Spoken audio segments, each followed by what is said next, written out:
sejahtera kepada penonton sekalian. Saya Nura Najira binti Sami dari kelas 4 Sains dan hari ini saya bersama dengan Cikgu Nina Nati selaku Ketua Panitia Bahasa Melayu dan juga Guru Bahasa Melayu tingkatan 4 dan 5. Hari ini saya ingin bertanya beberapa soalan kepada Cikgu. Silakan Nura. Soalan pertama, apakah tips yang boleh Cikgu berikan kepada calon SPM untuk menjawab kertas 1 Bahasa Melayu? Okey, terima kasih kepada Nura. Okey, Assalamualaikum dan selamat sejahtera kepada semua pelajar SMK Taman Desa Skudai, khususnya kepada calon SPM 2025. Baiklah, sedikit tips untuk kertas 1 Bahasa Melayu SPM. Okey, seperti yang pelajar semua tahu, terdapat 2 soalan yang akan diajukan dalam kertas 1, iaitu karangan bahagian A dan juga karangan bahagian B. Jadi, sudah pastilah untuk mendapat markah yang cemerlang, calon mestilah menepati tugasan ataupun menjawab tugasan. Kemudian, idea juga mesti dihuraikan dengan jelas dan matang supaya pelajar impression ataupun penandaan yang secara holistik itu dapat diberikan oleh pemeriksa dengan penskoran yang cemerlang. Jadi, tipsnya senang.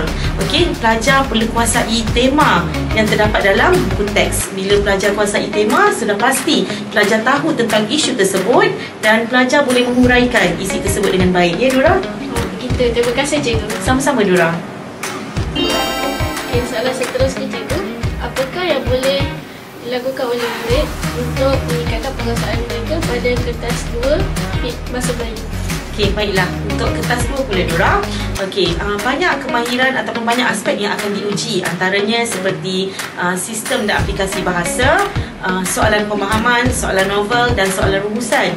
Jadi sudah pastilah selesai sahaja peperiksaan percubaan SPM, sebenarnya pelajar-pelajar boleh cuba mencari koleksi soalan percubaan negeri dan jadikan koleksi soalan percubaan negeri itu sebagai satu latih tubi.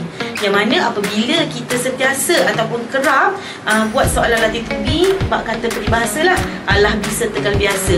Jadi pelajar dah boleh agak dan pelajar boleh cuba jawab dengan lebih baik, terutama soalan pemahaman lah dan juga soalan rumusan. Cikgu. Sama, Nura. Okay, soalan terakhir, Cikgu.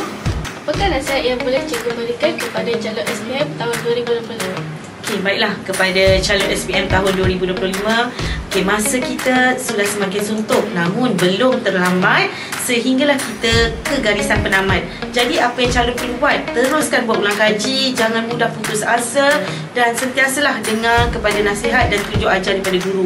Kerana tips-tips akhir guru ini sangat berguna dan sangat membantu untuk kita berjuang di medan perang lah, iaitu medan untuk hari sebenar SPM. Okey, saja Nura. Terima kasih, Cikgu. Sama-sama, Nura. Terima kasih, Cikgu, kerana sudi meluangkan masa bersama kami di slot Desaku TV. Dan kepada calon SPM, selamat maju jaya.